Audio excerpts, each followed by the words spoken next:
Install Android 12 on Poco X3 via AOSP ROM. Please check the description for important notes and all the download links. First download ROM and GApps packages, then transfer the downloaded files to the phone storage, link is in the description below. Step 2. Boot your device into TWRP recovery.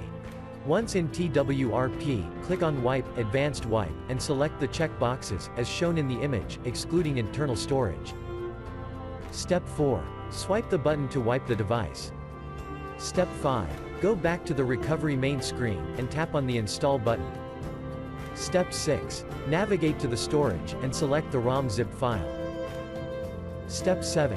Finally, swipe the button on the screen, to install ROM file. Step 8.